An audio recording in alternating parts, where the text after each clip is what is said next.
Buenos días, ahora sí. Buenos días. Damos gloria a Dios, ¿cierto? Por un domingo más que podemos reunirnos, que nada nos ha quitado esa necesidad de buscar a Dios, de venir, de reunirnos, de escuchar su palabra, de tener en el corazón claro que nuestra prioridad es el Señor, ya que tenemos 6 días para hacer cualquier cantidad de cosas.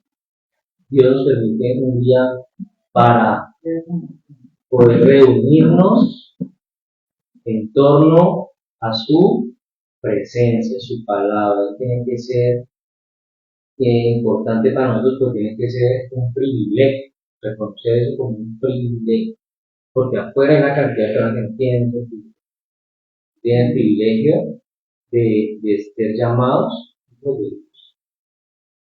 Aunque hay gente que hoy está asistiendo a un cierto culto, a una cierta entidad o organización religiosa, no necesariamente están adorando al mismo Dios de la Biblia. Están adorando al mismo Dios que nosotros adoramos. Nosotros hoy queremos iniciar una serie que se llama Las Doctrinas de la Gracia. Pero hoy vamos a hablar acerca un poquito de una de esas doctrinas de la gracia. Y la verdad central de la gracia salvadora de Dios se establece de forma resumida en una afirmación que hemos escuchado siempre, y es la afirmación de las salvaciones del Señor. Esta es una afirmación en la que se ve la gracia salvadora de Dios. Cuando dice, ¿las salvaciones de quién? Es del Señor. Esta es una fuerte declaración que significa que cada aspecto de la salvación del hombre proviene de Dios y depende totalmente de Dios. Por eso dice la salvación del Señor, porque proviene de Dios y depende totalmente de Dios. La única contribución que nosotros hacemos en esta ecuación es el pecado que fue puesto sobre Cristo en la cruz del Calvario. Esa es la única contribución que nosotros hacemos. El pecado. Por eso la salvación proviene de Dios y depende totalmente, únicamente de Dios. Por eso el apóstol Pablo afirmó esto cuando dijo, porque de Él y por Él y para Él son todas las cosas, a Él sea la gloria para siempre. ¿Sí? ¿Esto qué quiere decir? Que la salvación es determinada por Dios, comprada por Dios, aplicada por Dios y asegurada en Dios. De principio a fin, la salvación es solo del Señor. Eso quiere decir que en ningún momento usted y yo, o el ser humano, puede hacer algo para ganarse esa salvación. Por eso es que cuando hablamos de esto, se resume muy bien en lo que se conoce como las doctrinas de la gracia. Nosotros en la Iglesia Cristiana Plena Acción creemos en las doctrinas de la gracia, que son la depravación total, la elección incondicional, la expiación limitada, el llamado eficaz, o también conocido como gracia irresistible, y la perseverancia de los santos. Estas 5 doctrinas, o estas 5 verdades, presentan al Dios Trino como el único autor de la salvación del hombre de principio a fin. Las doctrinas de la gracia. Cada miembro de la divinidad, es decir, cada persona de la divinidad, Padre, Hijo y Espíritu Santo, juegan un papel fundamental en la redención del hombre. Cada persona de la Trinidad trabaja como un solo Dios para rescatar al ser humano o a aquellos que están pereciendo o perecerán bajo la ira divina. ¿Se entiende? Padre y Espíritu Santo están trabajando en unidad como un solo Dios para rescatar a aquellos que perecen bajo la ira divina. Están en una perfecta unidad las 3 personas de la divinidad, las 3 personas de la Trinidad. Ellos 3, como un solo Dios, hacen el trabajo el trabajo de esos pecadores destinados al infierno. Ellos hacen el trabajo de quienes están completamente incapaces de salvarse a sí mismos. ¿Sí? Porque no lo pueden hacer. Ese trabajo de la redención y de la salvación solamente lo hace Dios. No lo puede hacer el ser humano, porque el ser humano está destinado al infierno, el ser humano está destinado a una eternidad sin Cristo. El hombre está incapacitado de salvarse a sí mismo, no puede salvarse a sí mismo. Por eso estas 5 doctrinas que queremos, por la gracia y la misericordia de Dios, iniciar hoy a enseñar, estas 5 doctrinas juntas forman las doctrinas de la gracia. Y son llamadas así por, todo lo que viene diciendo, pero resumen algo, que la experiencia de la salvación como resultado de la gracia de Dios, ¿sí? Ellas resumen eso, la experiencia de la salvación como resultado de la gracia de Dios. Ahora, Dios está allí actuando independientemente de la voluntad del hombre. El hombre no puede hacer absolutamente nada. Entonces Dios actúa de manera independiente al hombre. No hay un esfuerzo, no hay un acto, no hay algo que el hombre pueda hacer para añadirle a esa gracia. A esa gracia salvadora, a esa gracia de Dios que puede lograr la redención del alma. Vamos claro hasta ahí. ¿Sí? Ahora, ¿por qué decimos esto? Porque por gracia, sois salvos por medio de la fe, y esto no de vosotros, pues esto de quién? De Dios. ¿No por qué? No por obras para que nadie se glorifique. O sea, el pasaje de Efesios 2.1 nos está diciendo, de Efesios 2.8, perdón, nos está diciendo que es por gracia, por medio de la fe. O sea, no tiene nada que hacer el ser humano. El ser humano puede ser muy bueno o muy malo, pero nada de lo que haga va a influir en esa salvación. Es un regalo de Dios. Y eso dice, pues es don de Dios, es un regalo de Dios. Por eso es que en esa gracia salvadora, en esa gracia de Dios que logra la redención del alma del ser humano, no hay nada que el ser humano pueda hacer para añadirle, para ayudarle a Dios. No hay nada que el ser humano pueda decir, vea, aquí yo pongo esta cuota para asegurarme algo de la salvación, un pedacito de cielo. No puede haber, no existe nada que el hombre pueda hacer. Por eso la doctrina de la depravación total, que es la que hoy vamos a ver, es totalmente fundamental para la teología cristiana. Entender la doctrina de la depravación total es fundamental para la teología cristiana. Por eso hoy, en la enseñanza que hoy vamos a dar, por la gracia del Señor, vamos a aprender un poco de qué se trata esto de la depravación total. Vamos a definir un poco acerca de lo que es la depravación total. Y tal vez esto ya lo hemos escuchado, pero a lo mejor no con este nombre. ¿Sí?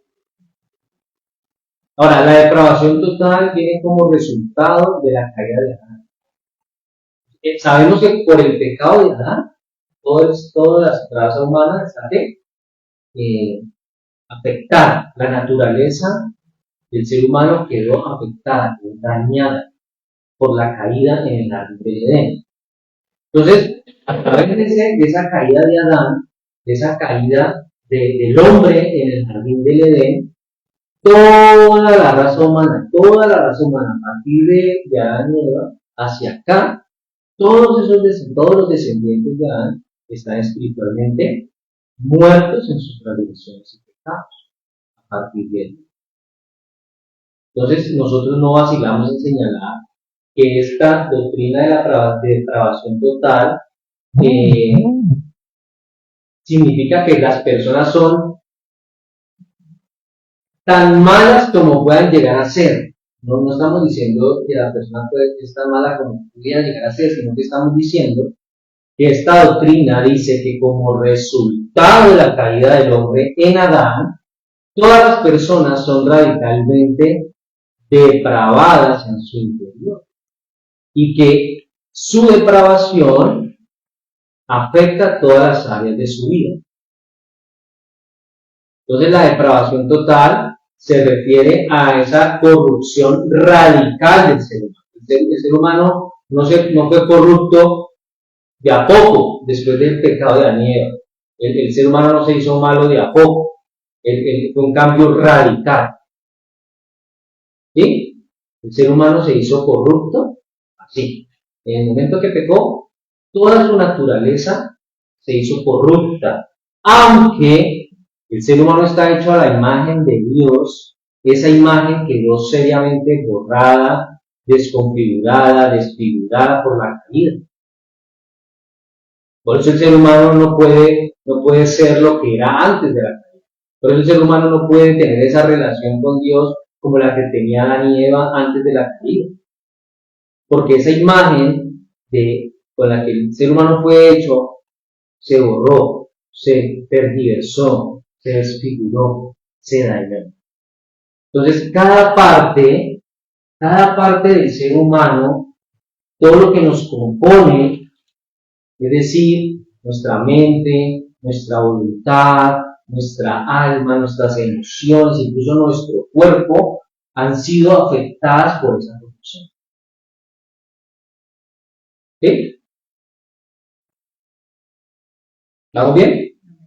Cada parte del ser humano, mente, alma, voluntad, el cuerpo, sus emociones, cada parte fue afectada por esa corrupción que entró al hombre cuando el ser humano cayó en el jardín del Edén. Por eso el primer punto que vamos a tocar en esta mañana, lo hemos llamado todos somos malos delante de Dios. Todos somos malos delante de Dios. Vamos a leer Romanos capítulo 3, verso 10 al 12. El tema de hoy es depravación total, la doctrina de la depravación total. Todos somos malos delante de Dios. Romanos capítulo 3, verso 10 al 12, dice así: como está escrito, no hay justo ni aún uno, no hay quien entienda, no hay quien busque a Dios, todos se desviaron, a una se hicieron inútiles, no hay quien haga lo bueno, no hay ni siquiera uno. No hay ni siquiera uno. Entonces, cuando una persona, incluso un cristiano, lee este pasaje, podría pensar que esta afirmación de Romanos es un poquito exagerada, ¿o no? ¿Cómo así que no hay justo ni uno? Y el pasaje en el verso 2 termina o cierra diciendo, no hay ni siquiera uno. Entonces la persona que tal vez no entiende dice, pero venga, esta afirmación es como demasiado exagerada. Todos son así. Yo no soy así. Yo soy buena gente. Tal vez el que es así es ese que está allá afuera robando, matando, ¿cierto? El que está haciendo cosas malas. Yo no soy así. Por eso muchas personas que no entienden la Biblia, que no conocen del Señor, chocan, ¿no? Con estas verdades. Dicen, no, eso tiene que estar mal. Sin embargo, es así como Dios nos ve.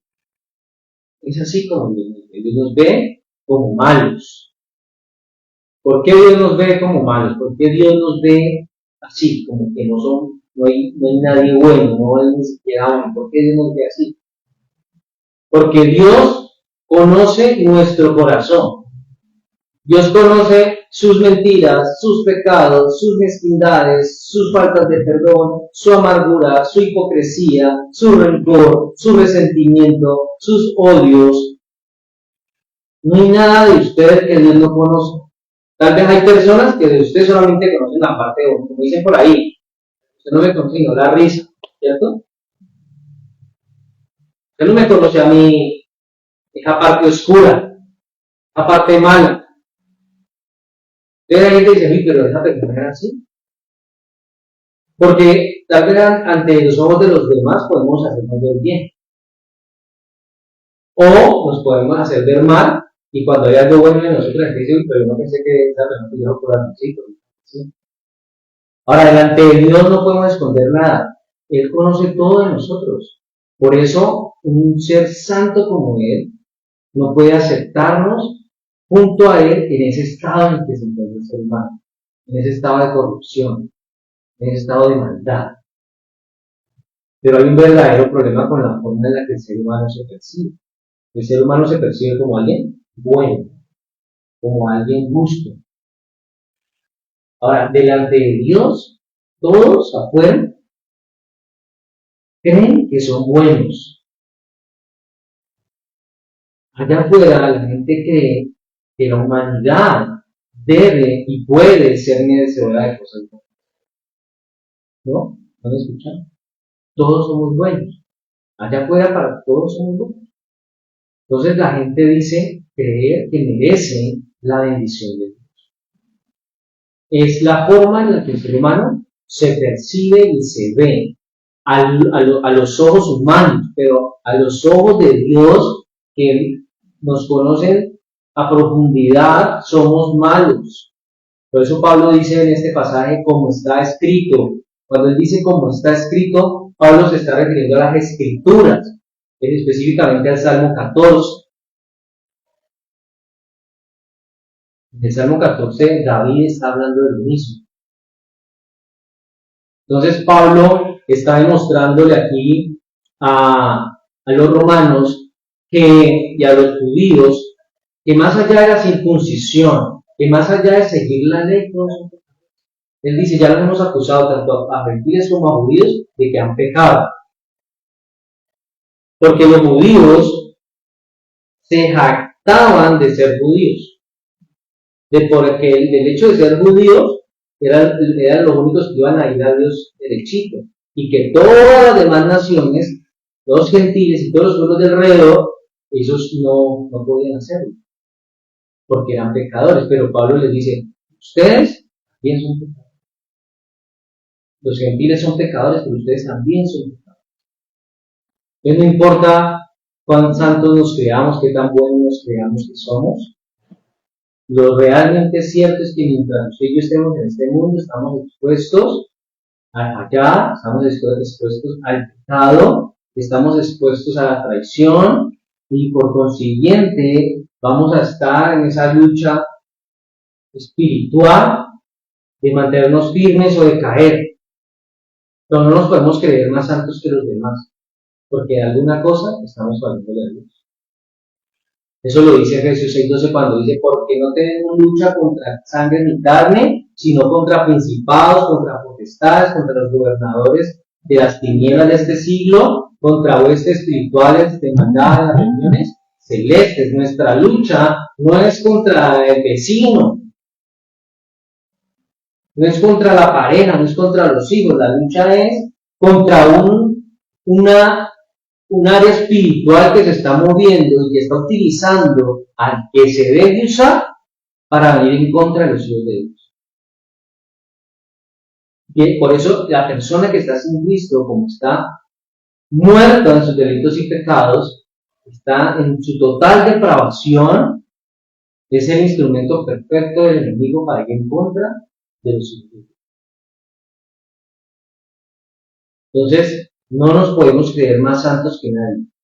Todos somos malos delante de Dios. Todos. Pero estamos en esa lucha.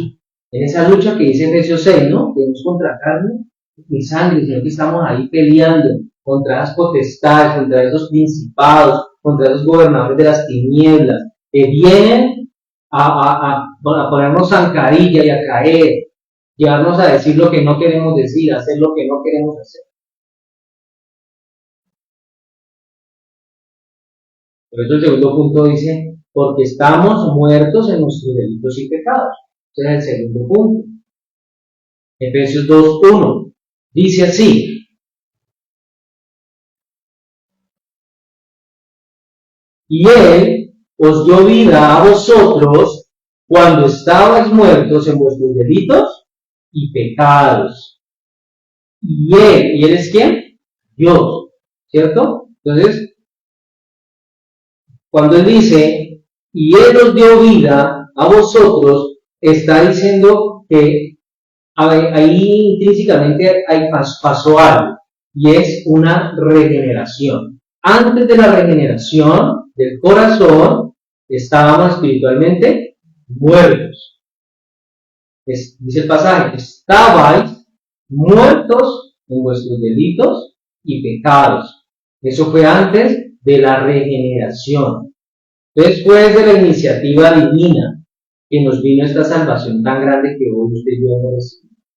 ¿Sí? El cristiano, el que se ha arrepentido, el que ha ido a Cristo, el que nació de nuevo, ha accedido a ese don de Dios, que es el don de la salvación, que lo recibió por iniciativa de Dios, por iniciativa divina, una iniciativa que nace en el corazón de Dios, no nace en nosotros, porque nosotros no podíamos hacerlo, nosotros estábamos muertos en nuestros pecados.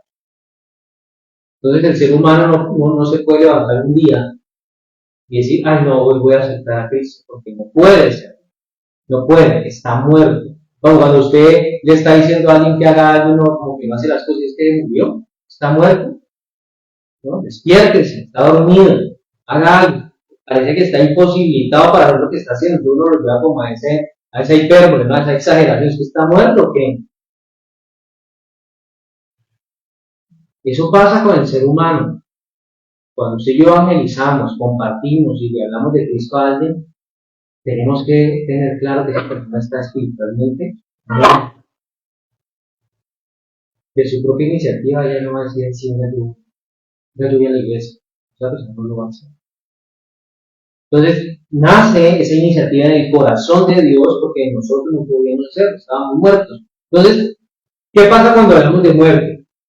Generalmente, cuando se habla de muerte, la persona la entiende como esa separación que hay del cuerpo y el alma, la muerte física. ¿Cierto? La persona fallece, la entierra o la crema y esa alma, para la religión tradicional, se fue para el purgatorio, es lo que estamos en bíblico, pero se entiende que hay una separación del cuerpo y del alma.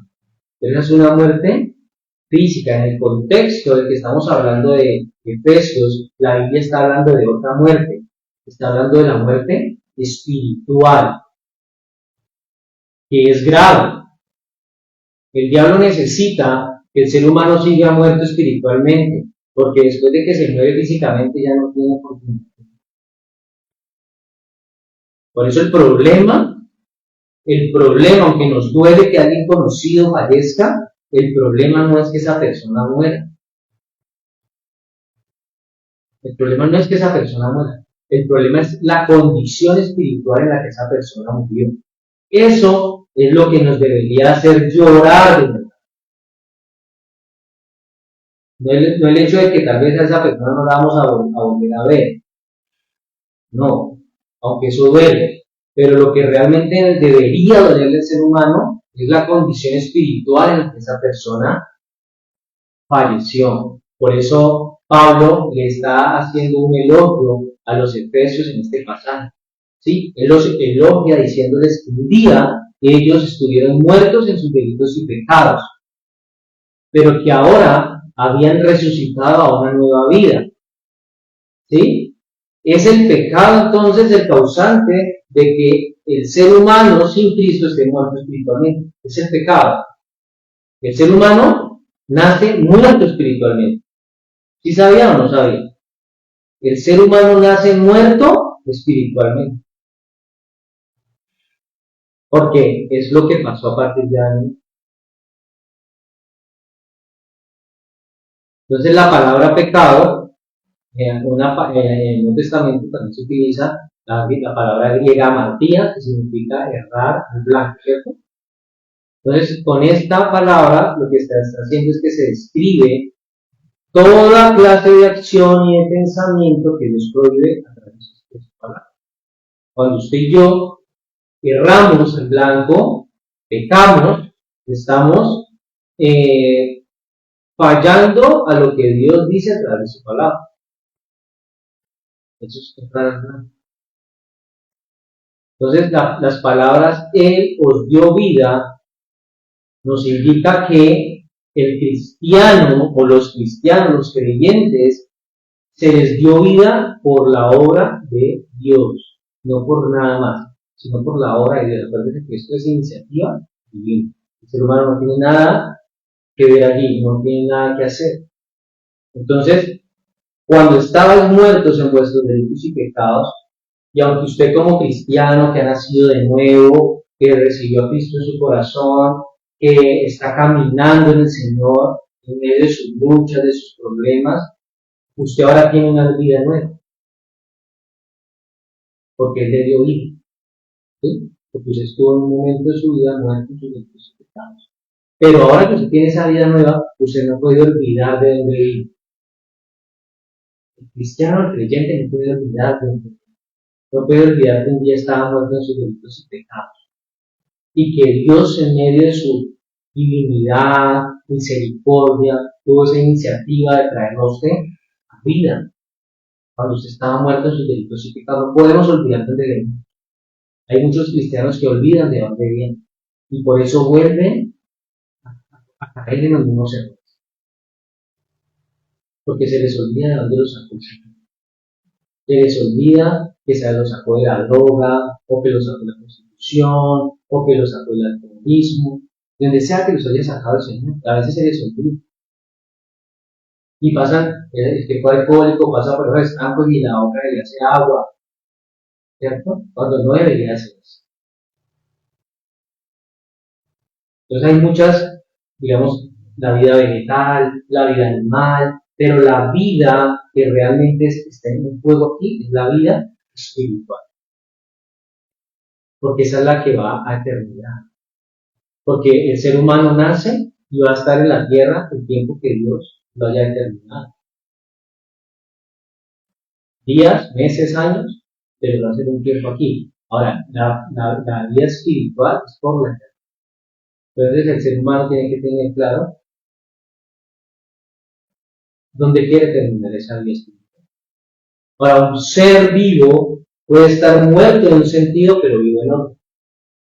Hoy mucha gente puede estar viva físicamente, pero espiritualmente muerta. Tal vez no está muerta mentalmente o psicológicamente, ¿cierto? Pero está muerta espiritualmente y es una muerte real. Es una muerte real. Estar muerto espiritualmente es una muerte real. Un comentarista bíblico dice, la parte más vital de la personalidad del hombre, es el espíritu, está muerta para el factor más importante de la vida, que es Dios. Entonces el tema es delicado. Cuando una persona escucha esto, una persona que no es cristiana, o que está en esos medio cristianos, que se hacen llamar cristianos, que parece que son, pero esto debería preocuparnos. Esto debería preocuparnos. Charles Spurgeon decía, no en un sentido moral ni en un sentido mental, sino en un sentido espiritual. La pobre humanidad está muerta. Y por eso la palabra de Dios una y otra vez la escribe de una manera más positiva, es decir, como más concreta, más activa, más directa. Entonces, muchas veces cuando se habla de la muerte espiritual, cuando se habla de la encarnación, eso a veces es un tema que es controvertido en la cultura cristiana. Porque a la doctrina de la gracia les dicen que eso es calvinismo, ¿sí? Porque Calvino hablaba mucho de eso. Pero esto es una doctrina bíblica, porque no está en la escritura. Entonces, como es de un reformador, esto es de la Biblia, esto es palabra de Dios, Dios lo dijo a través de Pablo. Entonces, ¿de qué manera? Una pregunta que vamos a hacer es de qué manera y en qué medida las personas están muertas antes de la conversión. ¿Debe una persona convertirse antes de que pueda creer? ¿O puede haber una obra previa de Dios para implicar la fe que aún no llega a la persona para la conversión? Entonces, una persona, ¿en qué medida está muerta antes de la conversión? Completamente muerta, no está medio muerta, está completamente muerta. Y puede haber una obra de Dios previa antes de la conversión, la hay. Ahora, la persona puede creer antes de que eso pase. Sin la obra previa de Dios en el corazón del ser humano, la verdad no puede hacer nada, hasta que Dios no haga algo. Entonces nosotros creemos que el hombre primero debe ser regenerado en el corazón, antes de que pueda creer, porque una persona muerta espiritualmente no puede creer, no puede, está inhabilitado. Entonces esto nos deja claro que el hombre que aún no es redimido, el hombre natural, es exactamente como un hombre muerto, como un zombie, ¿sí? Porque el hombre muerto no es capaz de tener la iniciativa de ir a Cristo. Debe haber algo en el corazón del hombre antes de que eso pase, y ese algo solamente lo hace Dios. ¿Sí? El ser humano no lo va a hacer. Aunque hay orillas cristianas ahí que dicen que sí, que el hombre toma la decisión de aceptar o no a Cristo, pero el hombre no puede tomar la decisión de aceptar a Cristo, y a veces eso lo confunden con el libre albedrío. Pero el libre albedrío no es el que yo tengo para escoger o no a Cristo. El libre albedrío es para yo tomar una decisión entre lo bueno o lo malo. Tengo la libertad con la que Dios me ha dotado de hacer lo bueno o de hacer lo malo, pero no me ha dado la capacidad de ir a Cristo. Es Dios el que hace eso en mi corazón antes de que yo pueda creer y venir a Cristo en arrepentimiento y fe.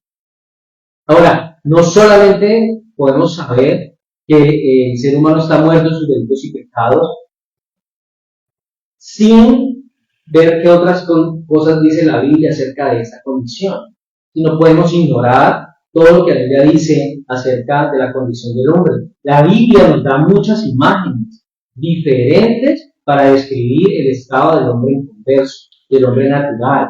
Eso la voy a decir rápido. En 2 Corintios 4 la Biblia dice que el hombre es ciego. En Romanos 6 dice que el hombre es un esclavo del pecado. En Juan 3 dice que es un amante de las tinieblas. En Marcos 2 dice que es enfermo. En Lucas 15 dice que está perdido. En Efesios 2 dice que es un extranjero, un desconocido, un forastero. En Efesios 2 dice que es un hijo de ira. En Colosenses 1 dice que está bajo el poder de las tinieblas. Todas esas son condiciones, son unas imágenes de las que está el hombre inconverso. El que no ha aceptado a Cristo es que el que está muerto en sus delitos y pecados. Por eso el hombre no regenerado está muerto. No hay más. Por eso es importante apelar a que los hombres crean, a que el ser humano crea, que el ser humano escuche el evangelio. Es importante.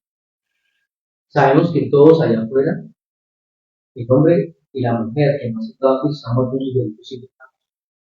Pero es importante que vayamos y digamos, escuche el evangelio, ¿sí? Cristo vino, Cristo dio su vida en la cruz del Calvario, reciba la palabra. No necesitamos buscar una evidencia previa de la regeneración en el corazón de esa persona para hablarle de Cristo. No podemos buscar que haya una evidencia de regeneración en la vida de esa persona. Tenemos que hablarle, tenemos que compartirle, independientemente de que esa persona crea o no.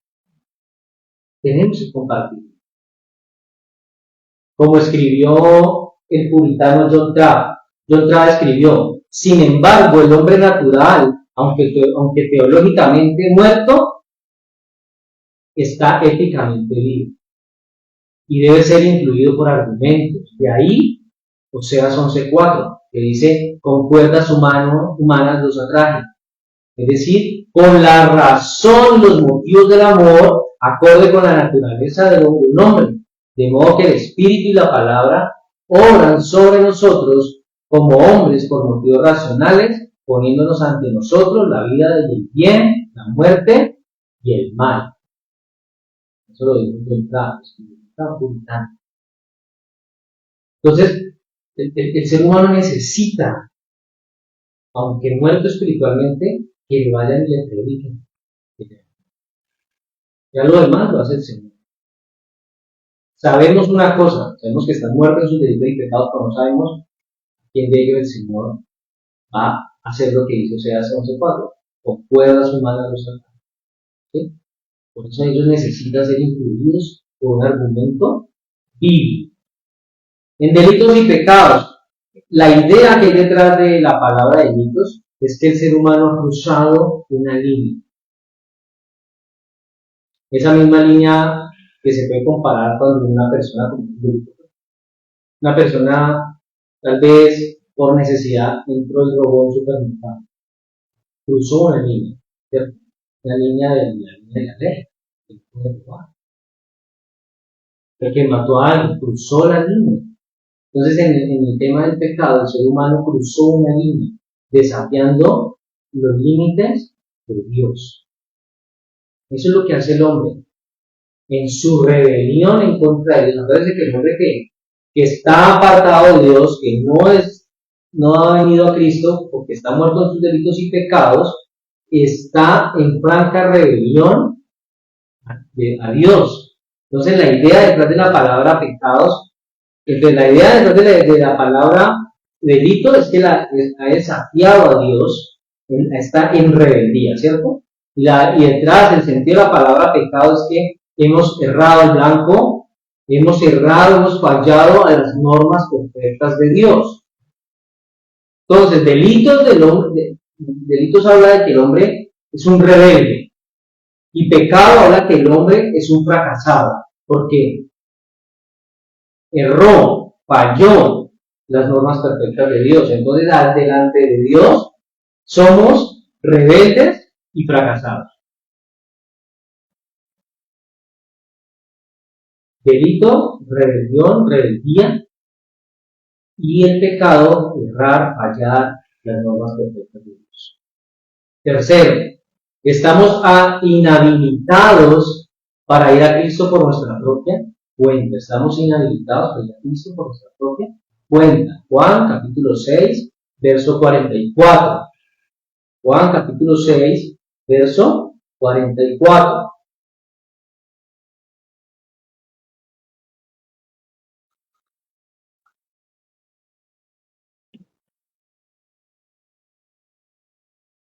¿Qué dice Juan capítulo 6, verso 44? Dice, ninguno puede venir a mí si el Padre que me envió no le trajere, y yo le resucitaré en el día. Entonces, ¿cuántos pueden venir a Cristo de su propia iniciativa? ¿Cuántos pueden venir al Señor de su propia voluntad? Jesús está diciéndolo ahí. Ninguno, nadie puede venir a mí si el Padre que me envió no le trae. Ninguno. Nadie puede venir a Cristo si no es traído por el Padre. Para los judíos, en esa época, ellos pensaban que eran escogidos por Dios, por ser el pueblo escogido de Dios. Entonces ellos estaban escogidos por Dios en virtud de su nacimiento físico, ¿cierto? Por haber nacido allí en esa tierra, por haber nacido dentro del pueblo de Israel, por ser judíos. En virtud de esa condición, ellos dicen, nosotros somos escogidos de Dios, no necesitamos nada. Pero Jesús les está dejando claro ahí que Dios primero los debía traer a Él, antes de que ellos pudieran ir a Dios. Primero Dios tenía que traerlos a Cristo, para que después ellos pudieran ir. ¿Por qué? Porque cualquiera que responde al Padre, responde al Hijo. Entonces es imposible para cualquier persona en la vida venir a Jesús a menos de que Dios el Padre lo atraiga al Salvador. Sí, Jesús. Ahora, ¿qué pasa con este pasaje? Ninguno puede venir a mí si el Padre que me envió no le trae. ¿Qué pasa con este pasaje? Este pasaje ofende a las personas, a muchas personas. Porque ven esto como una condición, ¿no? ¿Cómo así? Si es que yo creo en Dios, yo creo que Dios existe, yo oro todo el día, soy buena persona. Y entonces cuando le colocan la condición de que para poder ir al Padre, primero el Padre lo tiene que traer al Hijo, porque no quieren aceptar a Cristo. El ser humano no quiere aceptar a Cristo. El ser humano dice, que tiene el derecho a escoger, que tiene opción. Es lo que la cultura de hoy le ha enseñado a las personas, que tienen una completa libertad de escoger.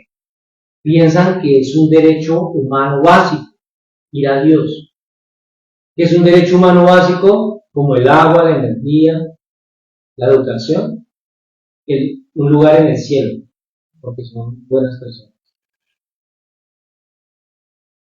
Así como el aborto, que es un asesinato a un bebé indefenso, es llamado el derecho a escoger. Asimismo, el ser humano cree que tiene el derecho a escoger ir al cielo. Creen que eso es un derecho que ya tienen que estar por sentado, pero la Biblia nunca enseña que los seres humanos tienen derecho a escoger en cuanto al asunto de la salvación. En lo que es referente a la salvación, el ser humano no tiene nada que escoger, no tiene oportunidad absolutamente de nada. Cristo dijo que no tenemos la habilidad de escoger para nada. Por eso dice, ninguno puede venir a mí. Ninguno. O sea, Él está diciendo que ninguno puede venir a mí. Es que ustedes, ninguno de ustedes, tienen la posibilidad de escoger nada. Por eso que esas palabras de Cristo molestan tanto a la mente moderna. Por eso la humanidad moderna se resiste al Evangelio. Le molesta el Evangelio. Porque es una verdad. Y la verdad, bueno. Ninguno puede venir a mí si el Padre que me envió no le trajera. Al pecador, al que está muerto en sus delitos y pecados, le disgusta oír que no tiene derechos, que no tiene la capacidad de elegir. Odia oír que está completamente incapaz y perdido a menos que Dios haga algo. Ellos creen que es suficiente con lo que hagan, con las obras de beneficencia, con ser buena persona. Ellos creen que con eso es suficiente.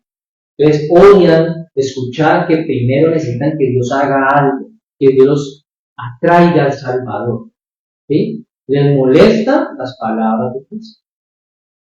Porque la persona dice, no, ser cristiano no. Yo creo en Dios, pero ser cristiano es un estilo de vida, ¿no? Es renunciar a mí, es tomar la cruz y seguirlo cada día. Eso es lo que la gente no quiere. Por eso le molesta las palabras. Si amamos a Cristo, tenemos que guardar su palabra. Si me amas, guarda mi palabra.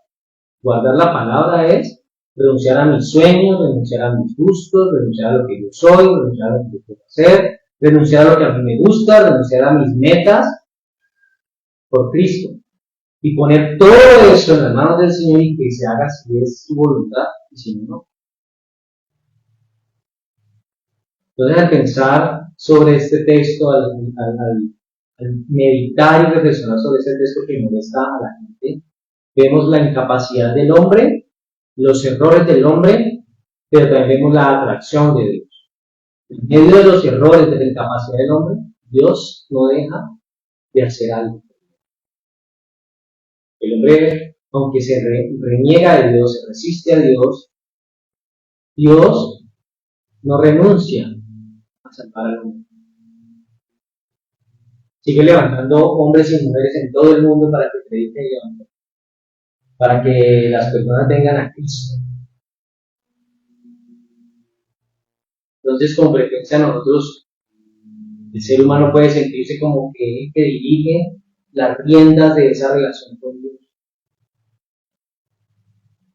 En realidad, no tiene el hombre las riendas de esa relación con Dios, no es el hombre el que dirige esa relación. No es el hombre el que toma la decisión de ir a Cristo o no. Es Dios el que viene a nosotros, es Dios el que nos llama a nosotros, para que entonces nosotros ahora sí podamos hacer eso. Entonces esa comprensión de la iniciativa de Dios dentro de lo que es la salvación debería hacernos creer cada vez más en el evangelismo como esa herramienta de Dios, ¿cierto?, que nos da para compartir su palabra y para empezar a ver cómo Dios está atrayendo a todas las personas a Cristo, ¿cierto? Y podemos entonces ver a todos los que el Padre trae al Salvador. Por eso dice, para entender lo que él dice, de que si el Padre que me envió no les traje, a través del evangelismo vemos eso, a todas esas personas que Dios el Padre está trayendo al Salvador. No nos podemos perder de esa oportunidad. Porque es muy, muy bonito cuando uno ve que Dios está trayendo a una persona listo. ¿Sí? Y yo le resucitaré en el día postrero. Entonces, todos los que vienen a Cristo porque el Padre los ha traído a Él, recibirán vida eterna. Esa vida que al principio decía, y Él los dio vida cuando estaban en los secretos y pecados. Van a recibir una vida eterna y entonces serán resucitados en el día postrero. Esa es una recompensa, la recompensa final a la que apuntamos todos los creyentes. Cuarto, un corazón no regenerado es enemistad con Dios. Un corazón no regenerado es enemistad con Dios. Romanos 8, versículo 7.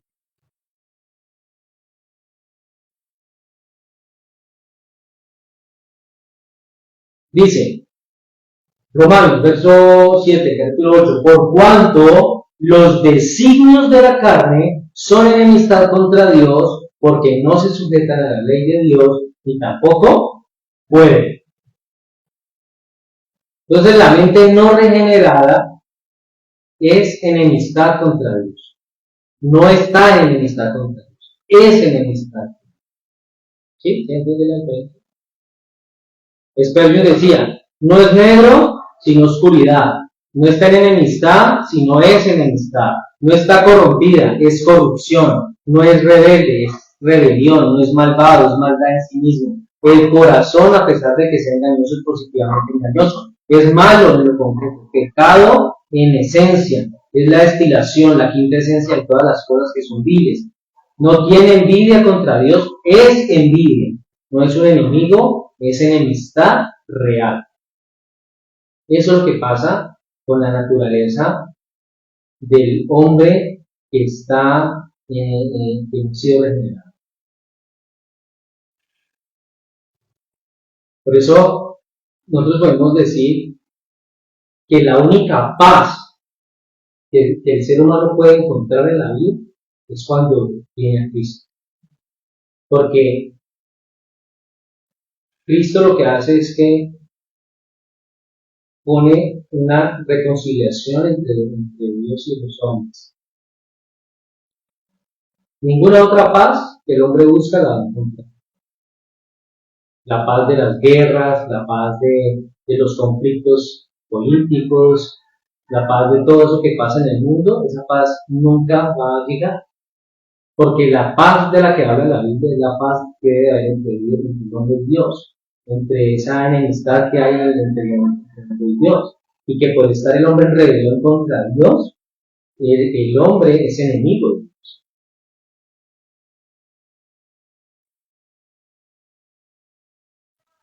Todos los seres humanos entonces nacen en esta condición, en la condición de rebelión. Todos. Por eso dice, por cuanto los designios de la carne son enemistad contra Dios. La mente humana inconversa es hostil hacia Dios. Es hostil hacia Dios. El corazón humano está en contra de Dios y no es capaz de cambiar porque no puede cambiar. Necesita que Dios lo regenere, necesita que Dios primero haga un cambio en ese corazón. Dice, porque no se sujetan a la ley de Dios, ni tampoco pueden. Entonces, una persona puede hacer muchas cosas buenas en la vida, ¿cierto? Llevarle comida a los pobres, ayudarles con ropa, con dinero, visitar enfermos, ir a las cárceles. Puede ser muchas cosas buenas en la vida, pero no está sujeto a la ley de Dios. Eso no quiere decir que está sujeto. Acuérdense que no es por obras, ¿sí? No es por obras. Entonces estas personas pueden hacer muchas cosas buenas en la vida, pero no están sujetos a la ley de Dios. Hacer cosas buenas en la vida no significa que estás sujeto a la ley de Dios.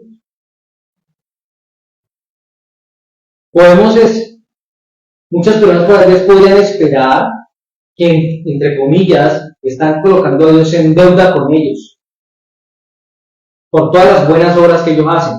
Entonces dicen, no, y Dios me tiene apuntado a mí un listado de una cantidad de cosas buenas que yo he hecho durante 10, 15, 20, 30, 40 años. Entonces Dios me ahí tengo una cuentica a favor. Entonces, ¿qué están diciendo? Dios está en deuda con ellos. Ahora Dios es el que les sale a ver a ellos que porque son muy buenos. Que porque le llevan desayunos y chocolate a un grupo de personas que por allá que están en situación de calle. O porque visita enfermos en las clínicas. Porque montó una fundación para mujeres cabeza de hogar. O porque montó un comedor infantil en una zona vulnerable de la ciudad. Esas personas dicen que ahora Dios les debe a ellos por eso hacer todo ese tipo de cosas. Ellos piensan que a través de todas esas buenas obras, ahora Dios les debe.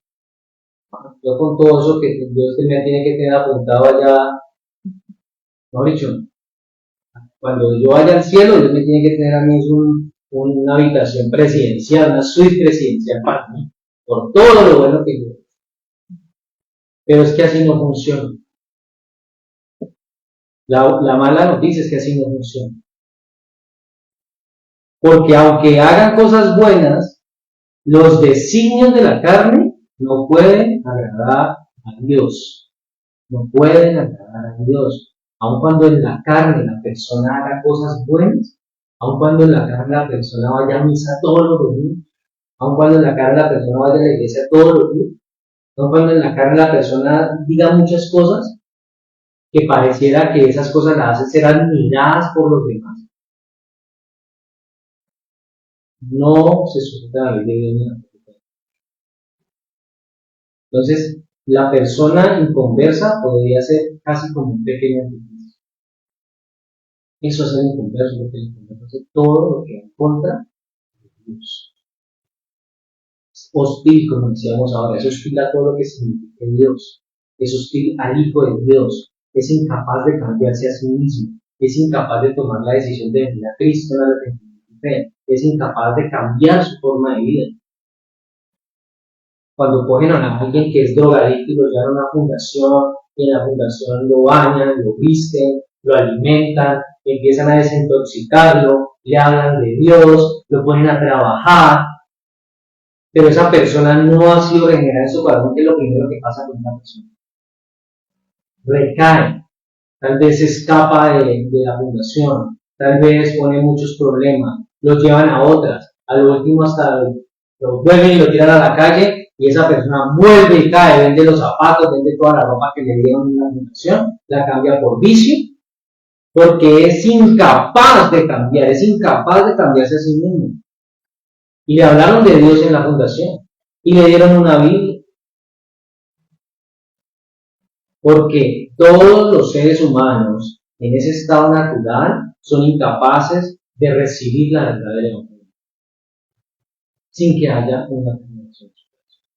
Por eso 1 Corintios 2:14 dice, pero el hombre natural no percibe las cosas que son del Espíritu de Dios y no las puede entender porque se han de discernir espiritualmente.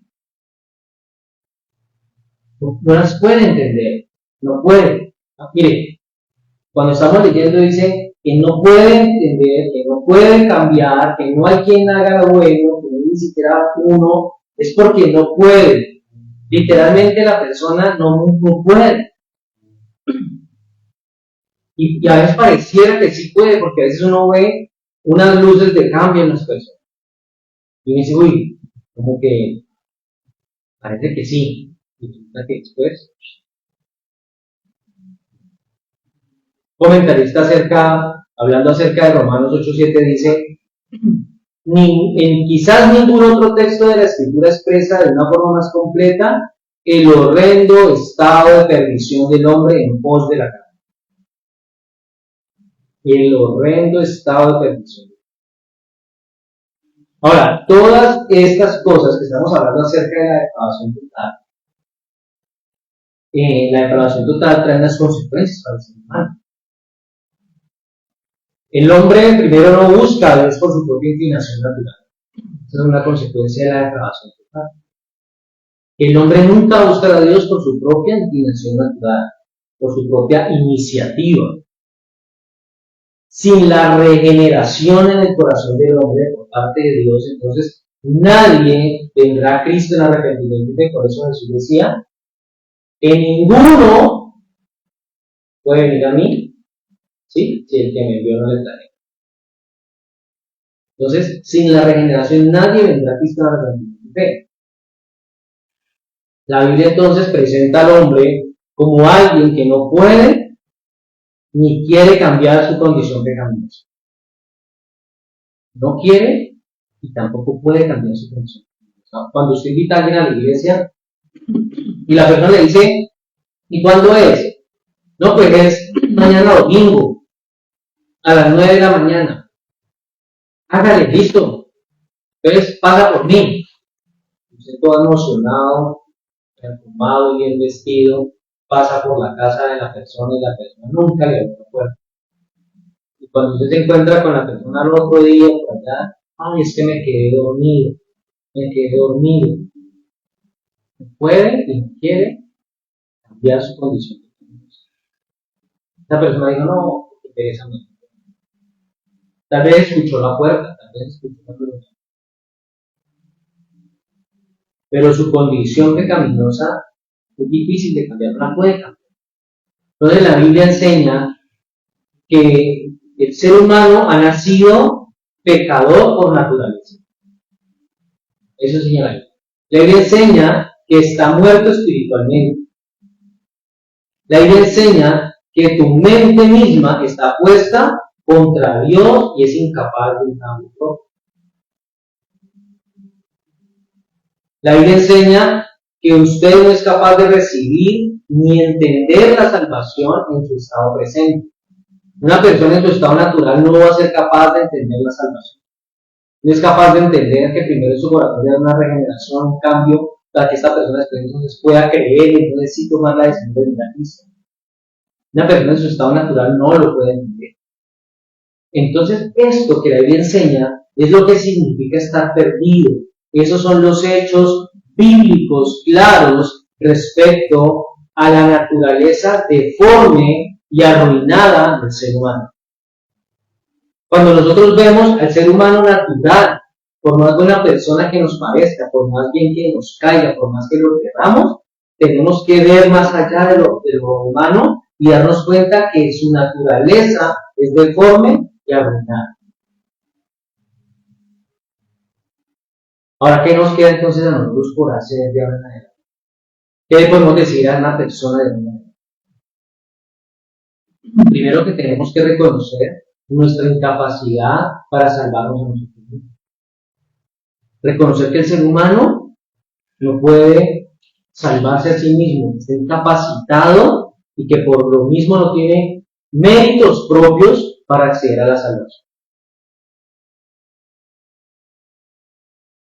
Que el ser humano necesita reconocer una dependencia total de la gracia de Dios para la salvación. El ser humano depende totalmente de la gracia de Dios para la salvación. Recuerde que la salvación es de Dios, está en Dios, está asegurada en Dios, ¿sí? Es Dios quien la da, es Dios quien la compra. El ser humano lo único que ha hecho es aportar es el pecado que se colocó sobre Cristo en la cruz. Entonces el hombre tiene que reconocer que depende totalmente de la gracia de Dios para la salvación. Lo que tiene que hacer un hombre inconverso, una persona que no ha venido a Cristo, es reflexionar sobre su vida, sobre su familia y rogarle a Dios, si Él quiere, si es su voluntad, que le dé el don del arrepentimiento. Y que venga a Él y lo regenere, lo yo no soy capaz, yo no puedo tomar esta decisión, no me nace tomar esta decisión, no me nace ir a la iglesia, no me nace ir a Cristo, no me nace orar, no me nace leer la Biblia, no me nace nada de eso, pero yo quiero que usted haga algo en mí. Eso es lo que también una persona comienza a decir. Pero como está muerto en sus delitos y pecados, ni siquiera eso le pasa por mí. Entonces, yo espero que esta palabra nos ayude a comprender mejor la doctrina de la encarnación para nosotros, para nuestra vida, para hablarle a otros, para saber sobre qué base bíblica nosotros le podemos hablar a otros acerca de la depravación total y de por qué su condición está arruinada y está deformada, que por esa condición que está deformada y arruinada no puede venir a Cristo. Y que soy consciente de que por esa condición estar así es que me ha metido todas las invitaciones que he hecho a la iglesia. Es por esa condición que cuando yo le hablo de Cristo le aburre y se enoja, cambiemos de tema, o ya me huye, ya no quiere ser mi amigo, porque le molesta y le ofende escuchar las palabras de Dios. Vamos a ver. Señor, en esta mañana te damos gracias, Padre amado, por tu bendita y preciosa palabra. Te damos gracias por este tiempo, por este espacio, por este lugar en el que nos has permitido, Señor, aprender más de ti, conocer más de ti, reconocer que el ser humano está muerto en sus delitos y pecados, que su naturaleza está en una depravación total, que le impide poder venir a ti en arrepentimiento. Y que hoy rogamos, Padre, en el nombre de Jesús, que puedas tú, Dios, tocar el corazón de tantas personas que necesitan y que los puedas traer a Cristo, al Salvador, al único y al verdadero, al que murió en la cruz del Calvario por los pecados del mundo. Padre, te pedimos que con fuerzas de amor los traigas a ellos a los pies de Cristo, que transformes, que regeneres sus corazones, tal vez esas personas que están allá afuera en esa condición arruinada, deformada, Dios, de su naturaleza, pueden ser amigos nuestros, vecinos, familiares. Hoy oramos y rogamos por ellos en el nombre de Jesús. Rogamos que tengas, Padre, misericordia de sus vidas, que seas tú haciendo lo que tengas que hacer en sus corazones, Padre, que podamos hoy en el nombre de Jesús. Que podamos reconocer esa incapacidad que el ser humano tiene de venir por sus propios méritos, que no hay nada que el hombre pueda hacer para añadir a la gracia salvadora de Dios, y que el hombre necesita reconocer su total incapacidad, pero también su total dependencia a la gracia salvadora que solamente Dios nos puede dar en Cristo Jesús. Te lo pedimos, Señor, en esta mañana. Colocamos este resto de domingo en tus manos, esta semana que iniciamos, la dejamos delante de ti. Traemos y volcamos delante de ti todas nuestras ansiedades, nuestras dificultades, problemas y necesidades, porque sabemos que tú tienes cuidado de nosotros, que tú abrirás las puertas que se han cerrado, que tú cerrarás puertas que han abierto, que tú abrirás las ventanas de los cielos a nuestro favor si es tu voluntad, que nos guiarás, Señor, en verdad y amor, que cuidado, obediencia y gratitud. Y que nuestra vida pueda ser en esta semana y las semanas que vengan, Señor, un medio de honra y gloria para tu santo nombre, en el nombre de Jesús. Amén. Nos vemos el próximo domingo a las 10 de la mañana. Hacemos nuestra transmisión de la enseñanza por Facebook, pero los invitamos a que vengan de manera presencial a las 9:30 de la mañana.